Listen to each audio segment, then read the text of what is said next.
Halo teman-teman, balik lagi di podcast Himagrin bersama aku Isnaidin Nurul Agita dari Teknik Pertanian 2021. Oke Sobat Greeners, di podcast kali ini kita mengangkat tema tips and trick lulus kuliah tepat waktu. Lulus tepat waktu merupakan dambaan bagi setiap mahasiswa semuanya, terutama bagi kita-kita. Tapi banyak yang beranggapan bahwa lulus kuliah tepat waktu itu hal yang sulit dan hanya bisa dilakukan oleh orang-orang ataupun anak-anak yang pintar saja. Padahal nggak kayak gitu ya teman-teman. Lulus tepat waktu itu mudah dan bisa dilakukan oleh kita semua kalau kita mau berusaha dan semangat berjuang. Nah, kali ini aku mau ngumpulin teman-teman nih, terutama bagi teman-teman maba ataupun teman-teman cutting-cutting yang sedang menjalani masa skripsinya. Karena di podcast kali ini sangat recommended untuk kalian semua. Nah, kali ini Himagrin membawakan salah satu narasumber yang udah saja wisuda kemarin. Untuk itu langsung saja Mbak Sila untuk perkenalkan diri. Ya, halo teman-teman Greeners, aku Faras Nuzila Mafi. Biasa teman-teman Himagrin dan TEP manggil aku Zila. Aku dari Teknik Pertanian angkatan 2019 dan alhamdulillah kemarin September tahun 2023 baru aja wisuda. Nah, sebelum mulai aku mau ngucapin nih Mbak selamat wisuda dan selamat juga atas gelarnya, Ya, terutama Mbak Sila mendapatkan gelar kumlotnya. Ya, masih. Pasti itu bikin kita bangga ya Mbak, diri kita sendiri karena udah berjuang sampai akhir, sama bisa membanggakan untuk keluarga. Langsung saja Mbak ke sesi tanya jawab. Oke, langsung aja nih ya Mbak. Boleh nih ceritain pengalaman pribadi Mbak Sila selama masa kuliah dulu dan bisa berhasil lulus kuliah tepat waktu gitu Mbak. Ya, jadi ini aku ceritain background aku dulu ya. Waktu itu tahun 2019 aku keterima di Teknik Pertanian Unsut itu lewat jalur SBMPTN. Mungkin sekarang namanya SNBT ya. Iya, SNBT. Iya, itu. Nah, lalu ya seperti mahasiswa lainnya, aku ikut kuliah setiap hari, berangkat. Maksudnya aku juga bukan anak yang ambis banget dan rajin banget gitu, cuman ya kalau setiap ada tugas ya pasti dikerjain. Ya, semester 1 sampai semester 6 kan masih ada matkul ya. Terus juga paketan kan semester 1 sampai semester 4. Jadi ya udah ngikutin kuliah biasa. Cuman mungkin ada sedikit tips ya buat teman-teman gitu. Kalau aku dulu sih aku nggak pernah iri sama pencapaian teman-teman aku yang lain gitu, tapi justru itu jadi motivasi diri buat aku sendiri biar nilai aku nih, apalagi waktu semester 1 itu IPK-nya masih kecil banget ya, untuk bisa naikin IPK gitu. Aku memiliki beberapa strategi juga, kayak misalkan pertama ngenalin dosen itu tipenya yang kayak gimana, dia tuh ya karakternya kayak ngasih nilainya pelit nggak sih. Kalau emang dosennya pelit ya gimana caranya biar dosen itu bisa ngasih nilai yang bagus buat kita. Dosennya tuh suka tipe tugas yang kayak gimana, suka tipe jawaban ujian yang kayak gimana gitu-gitu. Ada juga tipe dosen yang santai, yang ya udah yang penting masuk kuliah, absen, bisa ngerjain dan sebagainya gitu-gitu. Ya sama ini sih jangan nyepelein tugas-tugas atau kuis-kuis kecil-kecilan juga kalau emang pengen nilainya bagus terus sampai semester akhir kayak gitu. Terus bisa kuliah, bisa lulus tepat waktu sih itu kuncinya ada di pasca semester 6 ya berarti. Masa skripsi gitu. Iya, masa skripsinya itu teman-teman seberapa ingin untuk ngambil penelitian atau ngejar penelitian gitu. Karena teman-teman aku juga banyak yang baru penelitian itu di semester 7-nya berarti dengan beberapa kondisi pribadi masing-masing Cuman kalau aku emang ngejar untuk lulus tepat waktu ya setelah selesai masa Semester apa 6 ya semester 6 berarti itu habis KKN ya. Malah sebelum KKN itu aku udah ikut penelitian, ikut Usulan. Bukan. Kuliah. Waktu itu Project itu ya Mbak. bukan project sih, ada dosen yang kayak ngajak, ayo siapa yang mau penelitian bareng saya gitu. Nah aku tuh langsung ngelis di situ. Jadi ya KKN itu udah dapet kajiannya. Nah dari situ mulai nyusun lah, belajar karena juga kajian yang aku ambil itu agak-agak mirip sama waktu PKL. Cuman karena ini waktu penelitian itu aku ngambilnya energi surya ya, yang aku masih awam banget gitu. Aku juga nggak ngambil peminatan energi, jadi ya itu yang harus diulik banget laginya gitu. Kalau semasa kuliah tuh ada kendala gitu nggak sih Mbak? Atau pas masa dulu kan ada COVID gitu kan Mbak? Itu kuliah juga online atau tetap offline? Oh ya, waktu aku berarti ngerasain online selama 5 semester. Oh, 5 semester? Iya, dari semester Lama 2 juga. sampai semester 6. Karena waktu di semester 5 dan 6-nya itu prioritas offline-nya untuk maba-maba angkatan 21. Ya kan ya, waktu Iya, itu kamu udah iya, offline. betul. Aku tuh masih online dulu. Gitu. Struggle-nya bangun. Bangun pagi kalau kelas pagi. Itu juga maksudnya teman-teman di sini yang kuliahnya pagi itu harus berisikin teman-teman, yang harus rewelin teman-teman yang bangunin pagi ya gitu-gitu Iya, biar spam nggak chat, telat. telepon. Karena mungkin ada beberapa dosen yang harus absen manual juga ya. Kan ada absen L0 sama manual kan sekarang. betul. Nah itu harus dua-duanya gitu. Terus ya paling kayak praktikum dulu juga agak sedikit terkendala karena maksudnya salah satu harapan aku di awal maba juga bisa praktik secara langsung nih teori-teori selama di kuliah teknik pertanian ini, tapi sayangnya malah online. Iya itu sih kendalanya, jadi nggak bisa terjun langsung. Nah kan kuliah kemarin kan full online gitu ya Mbak. Nah dari Mbak Silana sendiri tuh ada materi khusus atau kayak teknik studinya gitu yang bisa membantu buat memahami materi perkuliahan itu gimana menurut Mbak Sila? Kalau aku pribadi sih lebih suka learning by doing ya. Jadi selama dosen ngejelasin materi itu aku nggak langsung nangkep, justru ya kan dosen paling kayak ngejelasin terus ini nanti kalau ini pakai rumus ini gini gitu, terus beberapa dikasih contoh soal.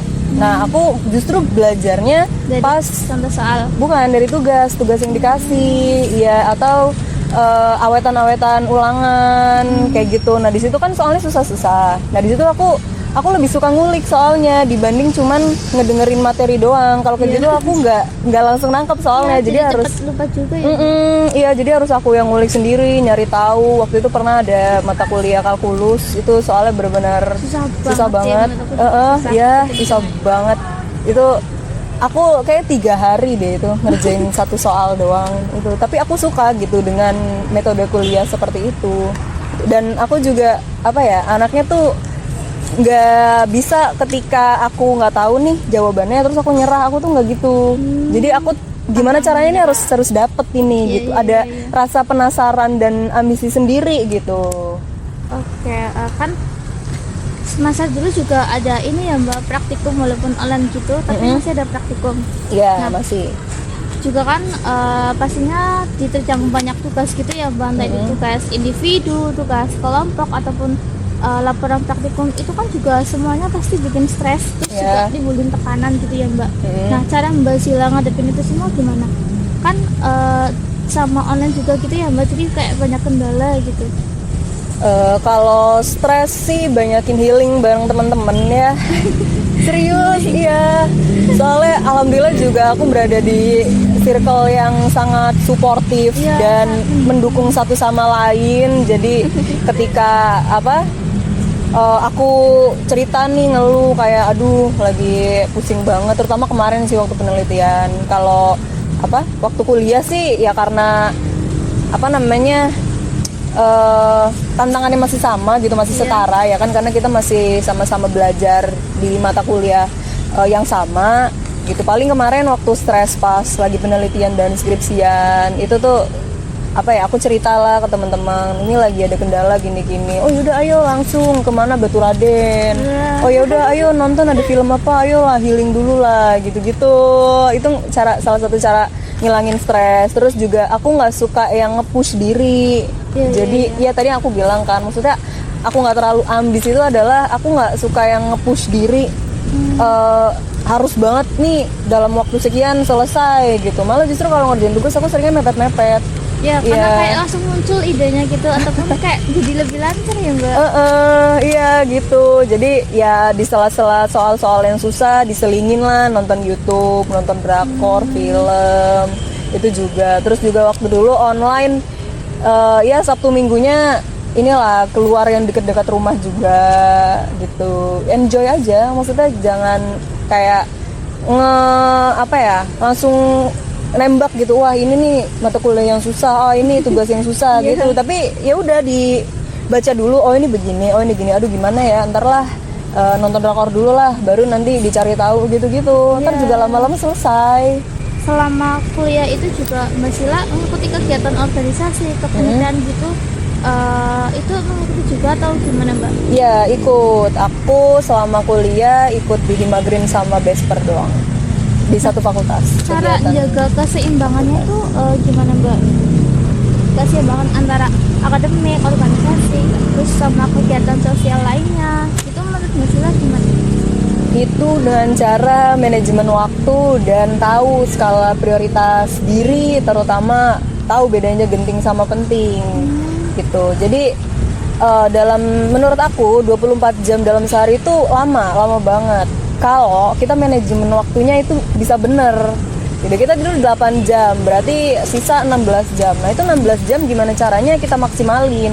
Nah yang PR untuk mahasiswa sekarang adalah 16 jamnya itu setengahnya tuh buat tidur-tiduran, buat santai, ini itu apa segala macam. Ya kalau kayak gitu bakal keteteran, bakal ngerasa aduh berat banget ya, harus rapat, berat banget ya, terus juga belum lagi ada tugas ini itu. Itu harus di manage dengan baik, dan kita juga harus tahu kapasitas diri. Kayak contohnya aku nggak bisa cepet ngerjain laporan praktikum, aku butuh waktu yang sekitar 2 hari apa 3 hari gitu kan, biasanya dikasih jangka waktu 1 minggu kan untuk laprak. Nah itu di dalam 3 hari itu aku cicil sendiri juga, oh nih dalam 1 hari target aku adalah ngerjain sampai bab 2 misalkan. Terus dari hari keduanya aku fokusin ke pembahasan, hari ketiganya finishing, terus baru kumpulin. Nah kayak gitu aja kadang masih molor-molor gitu. Ya gimana ya, maksudnya aku juga masih remaja dan anget banget, mahasiswanya masih anget banget. Jadi tau lah, cuman itu yang harus dilawan. Jadi ya walaupun emang ngurangin jam tidur juga ujung-ujungnya, tapi benefit yang baiknya adalah jadi lebih disiplin sama waktu. Iya bener, iya karena kita udah tertampar, wah ini banyak banget tugas dan rapat dan tanggung jawab lainnya. Jadi gimana caranya di kemudian hari kalau dapet kejadian seperti ini lagi, harus tahu gimana untuk menanggulanginya gitu. Tapi seiring berjalannya waktu juga kan kita pasti kadang tuh semangat belajar atau motivasinya tuh kadang kan juga turun gitu ya Mbak. Nah dari pengalaman Mbak Sila itu gimana gitu, semangat belajarnya tuh kita tuh lagi turun gitu. Kalau aku ini sih di kosan tuh banyak banget notes semangat yang aku tulis sendiri gitu, sama schedule misalkan di minggu ini aku punya beberapa deadline yang harus dikerjain, terus di lock screen HP juga kayak dulu aku pernah nemuin satu quotes gitu dari Twitter atau Instagram gitu ya, pokoknya yang membuat nilaimu A adalah bukan dosenmu, bukan temanmu, bukan keluargamu, tapi diri kamu sendiri gitu-gitu. Nah itu kayak membuat aku tertampar banget, iya ya gitu. Jadi pokoknya kayak jangan tunda tugasmu, bla bla bla bla, itu gitu-gitu. Jadi itu bisa salah satu jadi motivasi diri juga. Atau yang menjadi trigger sebenarnya kayak kadang teman-teman yang lain misalkan udah selesai, itu juga kadang bikin trigger sendiri, bikin deg-degan. Aduh aku masih ini lagi ini, cuman ya apa ya, cuman jadi trigger semangat doang gitu, bukan yang jadinya FOMO atau kayak wah sini udah selesai aku asal aja lah yang penting kelar, nggak gitu. Justru Kadang gitu. justru karena dia udah selesai berarti aku harus ngerjain ini semaksimal mungkin karena ya deadline-nya sebentar lagi kayak gitu. Itu motivasi yang apa bikin semangat juga. Untuk yang terakhir itu pesan atau tips penting nih yang mau Mbak Sila sampaikan ke teman-teman teknik pertanian, terutama buat mahasiswa yang semester akhir lagi nyusun skripsi buat mencapai waktu kelulusan yang bisa tepat waktu itu Mbak. Dapat nilai yang memuaskan juga. Kalau untuk nilai memuaskan sebenarnya itu tahapan ya dari maba, karena kan kalkulasi IPK itu kan Dari awal. oh ya nilai total dibagi dengan SKS kayak gitu. Jadi cuman untuk tips berarti dari sempro sampai skripsi ya biar bisa dapat A. Kalau sampai sempro sendiri sebenarnya sih ya sama sih sama kayak skripsi gitu, kuasain materi itu, terus apa ya, harus paham betul dengan penelitian yang kita jalanin, alias jangan joki ya teman-teman. Aku sangat tidak menyarankan untuk joki karena apa ya, nanti tuh dosen penguji yang kita dapatkan itu benar-benar plot twist banget. Ada yang killer, ada yang bisa dapat yang baik, atau kita udah belajar semaksimal mungkin juga belum tentu juga bisa jawab di tempat gitu itu. Gak ngeri emang. Yang penting sih paham banget sama apa yang kalian teliti gitu. Terus itu yang pertama, yang kedua apa ya, ambis untuk bisa lulus cepet boleh, tapi jangan lupakan sisa waktu teman-teman di Purwokerto kurang lebih setahun lagi ya. Jadi nikmati kota yang sangat romantis ini dengan baik, dengan bersama teman-teman kalian gitu. Karena bener-bener nggak kerasa banget. Salah satu hal yang aku sangat sayangkan adalah ya ketika lulus ini berarti waktuku dengan teman-teman yang lain ya semakin menipis, atau bahkan teman-teman deketku juga udah pada merantau ke rumah masing-masing. Kok merantau sih, kembali ke rumah masing-masing lagi gitu. Jadi banyakin momen sama teman-teman, sama keluarga-keluarga kalian di sini, sembari jangan lupakan juga skripsi dan penelitiannya kayak gitu. Terus untuk masalah skripsi ini emang butuh semangat dan Dukungan dukungan orang-orang sekitar juga. Cuman yang paling bisa untuk membuat kalian ngerjain itu adalah diri kalian sendiri gitu. Jadi emang harus ada kemauan gitu. Ketika teman-teman mau lulus tepat waktu, ya tanamkan di diri teman-teman bahwa teman-teman ini harus bisa untuk lulus tepat waktu gitu. Punya semangat juang yang tinggi Iya, juga ya betul. Harus semangat juang yang tinggi gitu. biar cepet selesai. Iya, tapi ya itu sih, maksudnya jangan terlalu nge-push karena apa ya, aku sangat-sangat merasa prihatin gitu dengan kejadian-kejadian di luar sana yang banyak stres. banget gitu. Iya, yang stres sampai sakit. Nggak cuman sih, maksudnya karena ngerjain skripsi gitu-gitu. Jadi tetap bawa enjoy dan happy. Gitu. Tapi aslinya skripsi itu mudah atau susah gampang? Tergantung persepsi sih ya. Kalau kalau untuk aku sendiri sih karena itu tadi, maksudnya rasa ingin tahuku tuh tinggi. Jadinya yang tadinya aku buta banget nih dengan kajian aku gitu, karena kan waktu itu emang dari dosennya itu kayak ditanyain gitu kan, ini siapa yang mau ngambil kajian ini gitu-gitu. Nah yang kajian aku pilih ini yang dirasa aku paling kayaknya ngerti deh, karena kan aku hidroponik gitu. Aku juga PKL hidroponik, walaupun sisanya aku bener-bener gak tahu, buta banget. Kelistrikan, energi, terus analisis kelayakan finansial itu aku bener-bener gak tahu sama sekali. Iya, belajar tuh baru kemarin waktu skripsian.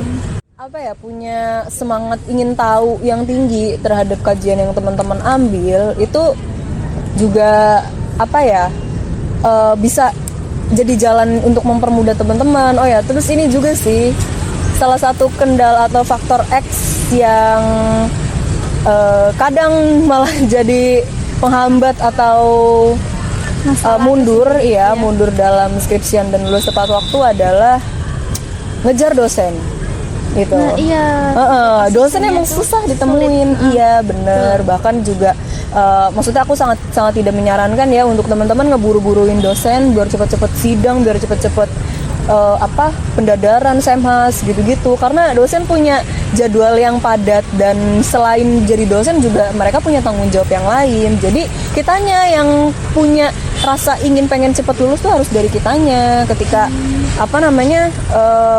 tahu dosen ini lagi sibuk, ya gimana caranya ke ruangannya atau nyari tahu jadwal beliau hari ini tuh ngajar di mana, iya ada di ruangan mana, gedung mana, gitu-gitu. Terus juga jangan pantang menyerah juga. Misalkan sehari nih nungguin di kampus, nih dosennya nggak ada, ya berarti emang lagi nggak ke kampus. Ternyata nggak ada kuliah, tapi ada rapat di mana, gitu kan. Maksudnya jadi bete sendiri kan. Nah, next time-nya ya cari tahu, dosen ini kuliah di kelas apa, tungguin sampai selesai, benar-benar selesai. Terus juga manfaatkan juga dosen pembimbing. Dosen pembimbing kan tugasnya untuk membimbing kita selama skripsi. Nah, itu jangan bosan-bosan buat bimbingan, jangan bosan-bosan buat nanya ke dosen. Aku dulu bilang jujur ke dosen pembimbing aku, Pak, saya kurang paham tentang energi dan kelistrikan gitu. Ya nggak apa-apa nih, coba ulik dulu aja, cari-cari referensi gitu-gitu. Nah, ketika aku nggak tahu, aku tanya dosen aku, Pak, iya beneran. Maksudnya kayak kadang kan malu ya. Nah, itu tuh sifat-sifat kayak gitu yang justru malah ngehambat.